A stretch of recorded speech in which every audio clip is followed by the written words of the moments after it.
Everybody, welcome back. This is the final episode in the Huddle app we're making here. And here you can see the desktop view and the mobile view. In this final section, we're continuing with the index main page that we made last time with all these cards. And we're going to finish off by adding this final card into the index section. And then we'll move on straight into this footer. Alright, so without wasting too much time, we'll go ahead and look at what we have so far. Here are the cards in desktop view.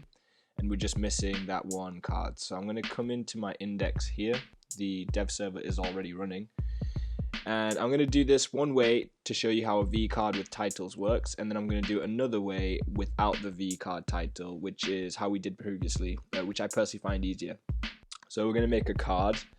And in that card, we'll give it a V card title.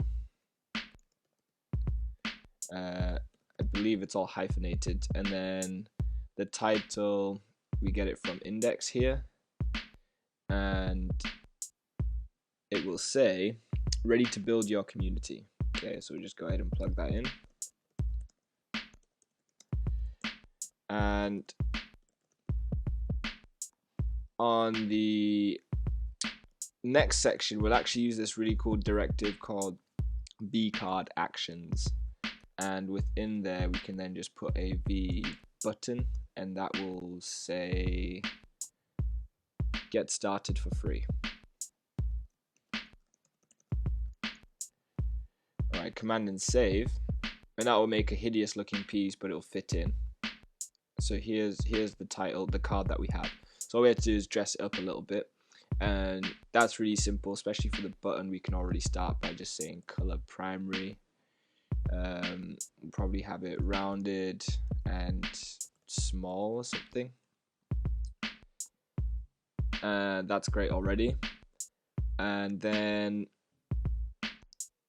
in the title, we'll probably want it centered. So this is what I alluded to last time, is that vcard title and vcard actions, these are all going to be divs, and so they and they'll be divs that have flexbox container attributes or abilities. So when you look at this title here, it's a div with the flex on it. So we can't do text center with either of these. We'd have to do justify center.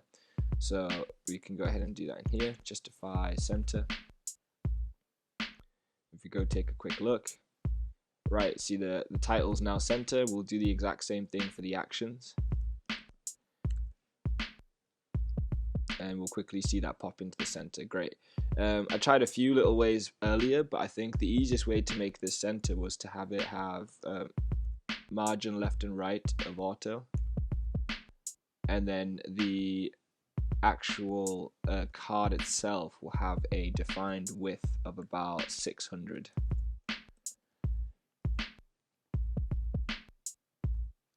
So that gives us the width we expect, and it allows it to be center. Again, I tried a few various ways, and this seemed to work out the best.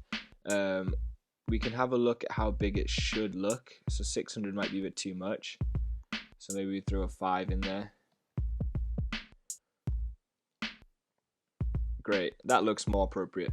And then the last little things, as usual, is to just add in anything like, for example, give a padding top and bottom, maybe 5 or something, just to see what it looks like. Excellent. And then that makes the card have the space we require.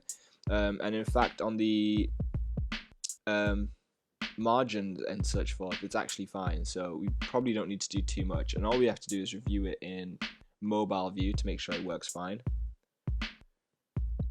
And yeah, it's great. It's positioned where we expect it, and it looks fine. I think the hardest thing here is because we're using a vcard title, it's getting the same font weight as what we expect from the style design and other headings, such as your on your users.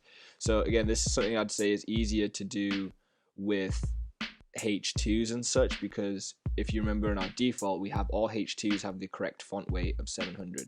So we'd have to have a separate styles in here to target this card title specifically.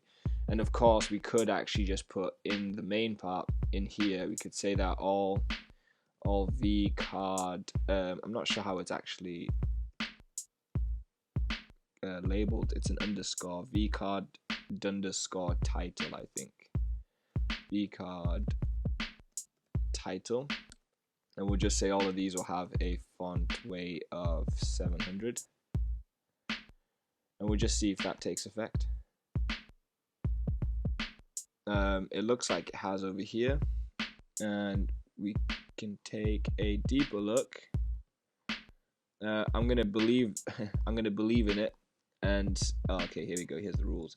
Yeah, so font weight is actually still at 500. So this is probably because we have to do the regular, which is because we're changing a Vuetify standard.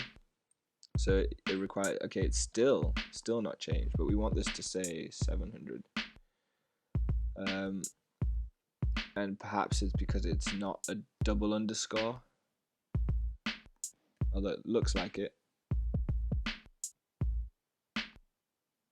And refresh.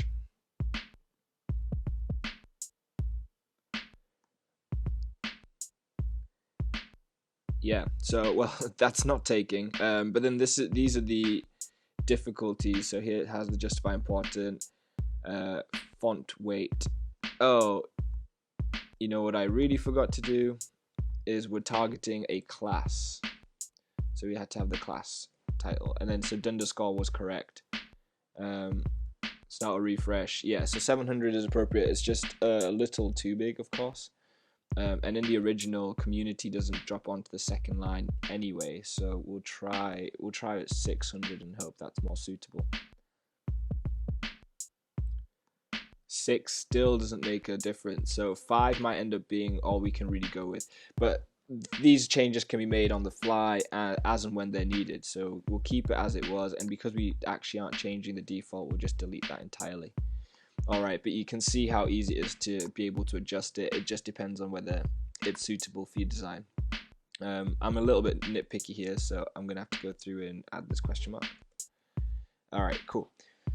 So it's super simple, and like I say, it just makes a little bit more verbose in your HTML to make this centered, because it's justify center. Whereas if this was a H2, this would all be centered already because we could center it through the card itself or the container.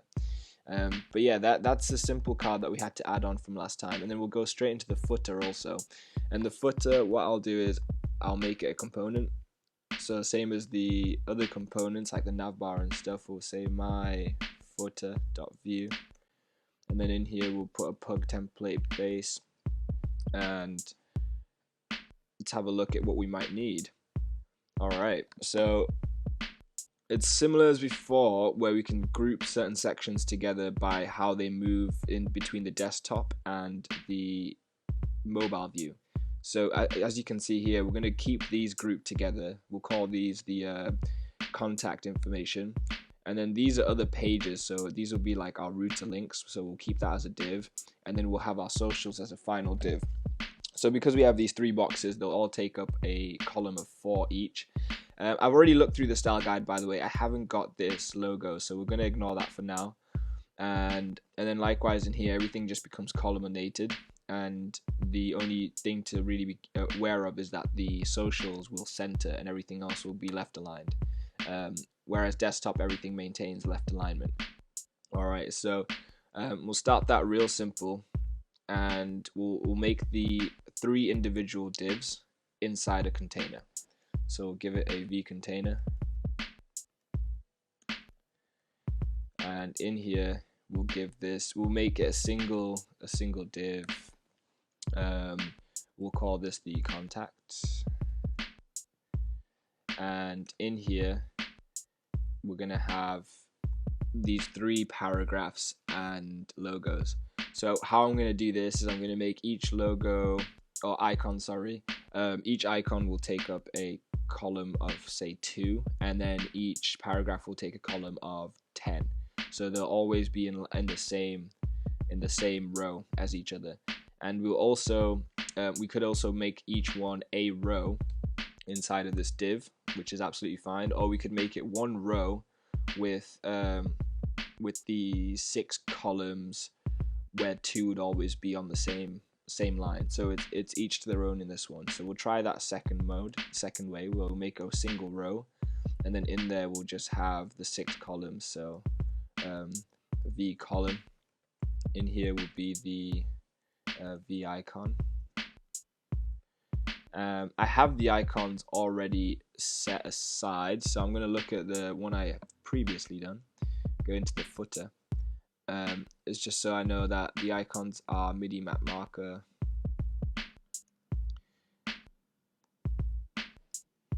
Alright, and we'll just hit Command Save just to see this work. Oh, and it won't work because we always have to include the footer. So if we go into the main, and then to default, and then we'll just put my footer like this and hit Command Save, and that'll import it. Excellent. So we have our icon here, which is what we expect, and we'll need this section before we can move this piece down somewhat, so it's overlapping the two. So yeah, at least that works as we expected. So we can go through and add the rest. So I'll go ahead and do that real quick. Alright, real quick, I'll just show you how it's looking so far. So I've simply copied and pasted each like double column combination. So it's the icon and content, and this is what it looks like on the dev server. So this is exactly how you want. This just makes it easier to maneuver around. And most importantly, if you look at the one I did earlier, where I actually made a single paragraph and then included inline elements and tags and stuff, but this makes it one thing that's really difficult to separate and move. And in this, it meant that the writing went underneath this icon. So here you can see there's this clear separation because they're columnated each. So I'll continue and add in the rest of the content, and I'll come back when that's done also. Alright, that took a little bit longer than expected. There are a few things to iron out, but if you have a look at the finished product, it's not exact to the design that we've been given. Mainly here we can see not only is this logo missing from the actual content, but the copyright is positioned at the bottom right of this whole footer. And this is definitely possible, but given the way I've gone about doing it, it makes it a bit cumbersome. And like I said, this is an exercise and not a test, so we can always learn from it and make our improvements in the future for design. As you can see in the desktop version, this is what we have. And if we inspect it and go into mobile, this is exactly how it looks, and everything separates into where we expect. There's a slight bigger gap here. I did have that fixed with no gutters, but that doesn't seem to be having an effect now. So yeah, that no gutters is actually meant to take this away. Otherwise, this works as we expect. So the only thing really now is to drop this down, and the way I do this is by giving it a custom class. So in this card, I'm just going to call it my margin, and then in the styles we can go ahead and do something like sass, and then we can say my margin, and then we'll give it a margin bottom of -4M, and we'll just see how that looks. It hasn't taken effect. Let's just quickly inspect Y.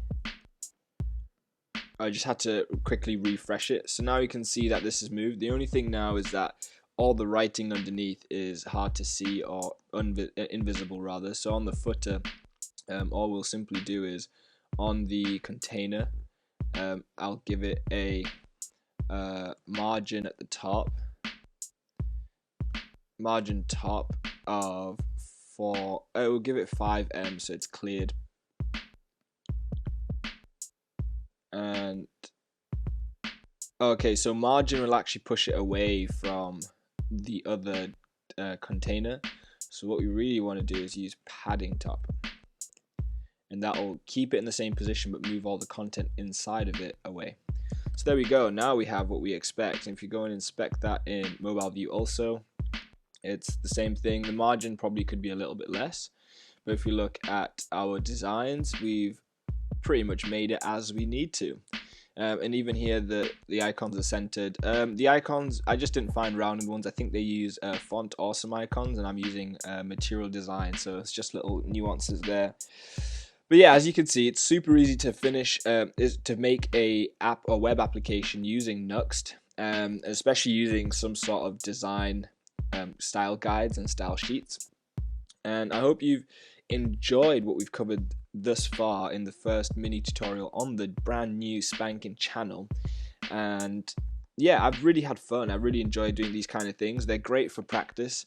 It's been a little bit more difficult to be able to share it with individuals on YouTube and stuff and all the editing, but usually these things can be done in like in a day or so. So the original one I actually did is this one. If you put it into full screen, this is what I did like on a day before actually going ahead and copying and writing up everything for the YouTube video. So it is super simple. It's easy to spin up websites really quick, and above all, it works. It's effective, and that's really what's important. And we'll probably go into cover in more detail in the channel. Is that coding is really down to preference. As long as the job gets done, there's no right or wrong necessarily, right? So even with all the like I said, with that footer, my initial design was just doing a single paragraph and putting inline tags and stuff, and it worked. It was great. It just made it harder to edit later in case I wanted to move things around, and so I refactored it in this design for the video to make it something more like what I'd use in production. And again, the verbose in the HTML can look a bit daunting, but it is really done once, and it's done to make your life easier. So yeah, again, I really enjoyed making this. I think in the next video we're actually going to be checking out some of the other websites I've made. I'm making a website for my current basketball team, and so it'd be really nice to show you that project. And yeah, I hope you can stick around for the ride, and we're only just beginning. So thank you so much, and I will catch you in the next one. Don't forget to like and subscribe and share it with anyone you may think will find this entertaining or useful. And other than that, enjoy the rest of your week. Goodbye.